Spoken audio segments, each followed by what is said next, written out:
Hello viewers, Urdu मज़ा episode number 31 part 2। Inspector, क्या हम नीचे चल सकते हैं? वो थोड़ा खुद को नॉर्मल जाहिर करते हुए थूक अंदर को निकल गई थी। क्या तुम्हें यहाँ सर्दी लग रही है? वो सवालिया अंदाज में मुखातिब होते हुए अपना कोट उतार कर इसे देने लगा था, मगर इसे फ़िरोज़ से नज़र बचाकर बस निकलना था। नीचे सिर्फ डांस फ्लोर पर कुछ जगह होगी लैला। पीटर के लिए डांस फ्लोर से बेहतर क्या जगह हो सकती थी जहाँ वो लैला के और करीब जा सकता था। इसलिए इसने जानबूझकर डांस फ्लोर का ही नाम लिया और लैला को तो बस यहाँ से निकलना था, इसलिए वो डांस फ्लोर पर जाने को भी मान गई थी। वो दोनों टॉप फ्लोर से नीचे आकर डांस फ्लोर पर खड़े थे, मगर लैला का ध्यान अभी भी इस तरफ ही था।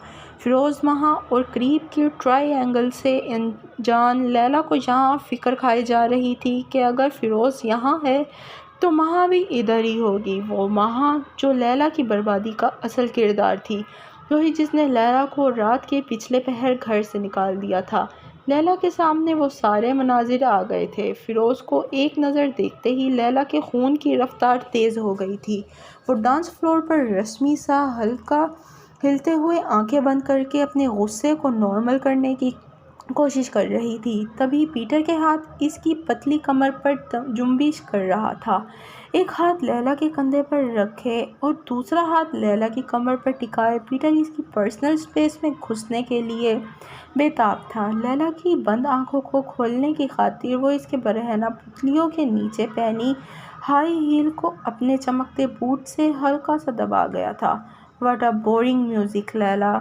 अगर तुम मेरे पास ऑप्शन होता तो मैं इस डीजे को ज़रूर गोली मार देता। अगर यही ऑप्शन मेरे पास हो तो I will shoot mister mark. Laila लंबा सांस लेते हुए अपना अंदाज जाहिर कर गई थी। वो जानती थी कि हो ना हो ये मार्क ही है जो मुझे जहनी टॉर्चर करने के लिए फ़िरोज़ को इस्तांबुल लाया है। बट क्या तुम वाकई ही ऐसा करती? पीटर हैरानगी से इसे देखने लगा था। इस दौरान वो अपने हाथ नहायत चालाकी से कमर से थोड़ा नीचे उतार गया था, जिस पर लैला इसी तरह पीटर को पीछे धकेल गई थी।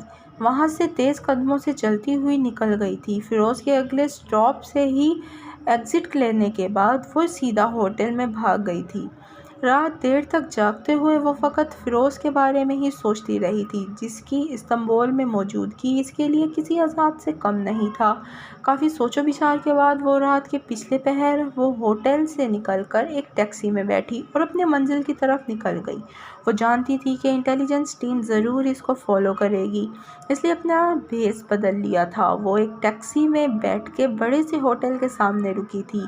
लैला ने नज़र भरकर इस होटल की तरफ देखा। ये वही कोठा था जहां उसे पहली बार कॉल गर्ल के रूप में रुस्तम को ट्रैप करने के लिए लाया गया था। वो कुछ देर तक होटल के दरवाजे पर खड़ी अपने दिमाग पर जोर देती इस बड़ी उम्र की औरत का नाम याद करने की कोशिश करती रही, जिससे पहले दिन इसकी मुलाकात हुई थी।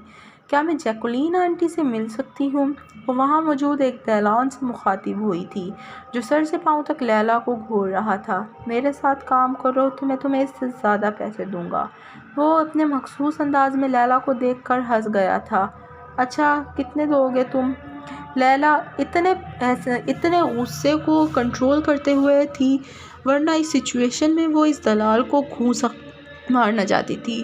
तुम जैसी जवान लड़की को 20 यूरो एक बार का और 100 यूरो पूरी रात का, इससे ज़्यादा पैसा किसी कोठे पर नहीं मिलेगा। लड़की, कितने सस्ते हो तुम। मैं देती हूँ तुम्हें 500 यूरो। तुम्हें सिर्फ अपना मुंह बंद रखते हुए मुझे जैकुलीन से मिलवाना है। लैला तंज़ी अंदाज में इसे ऑफ़र कर गई थी, मगर वो तो बीमार। 500 यूरो चाहिए तो मुंह बंद रखनी होगी।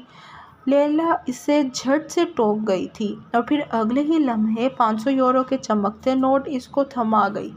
आम हालात में यहाँ मर्द हजरात पैसे लेने आते हैं।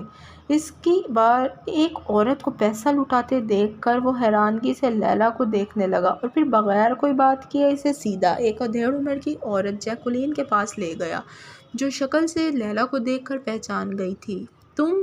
तुम तो वही हो ना जो एक रात के बाद ही गायब हो गई थी। वो लैला को सर से पाँव तक देखने लगी थी, मगर अगले ही लम्हे लैला ने अपने पर्स से यूरोज़ की एक उजली चमकती गड्डी निकाल कर जैकलीन के सामने रख दी। तुमने मुझे जिस कस्टमर के साथ भेजा था उसने मुझे बहुत पैसा दिया था, यह रकम अपना हिस्सा समझकर रख लो। वो हैरानगी से अपनी तरफ देखती अधेड़ उम्र की औरत को और भी हैरान कर गई थी। नहीं बेटा, तुम्हारे जिस्म की कमाई में मेरा कोई हिस्सा नहीं बनता। मैं पहले ही दूसरों के जिस्मों की कमाई खा खा कर एड्स का शिकार हो गई हूँ। वो लैला की तरफ गड्डी वापस बढ़ा गई थी। तुम्हारी वजह से ही यहाँ बहुत सी औरतें अपनी फैमिलीज़ के लिए कमा पाती हैं।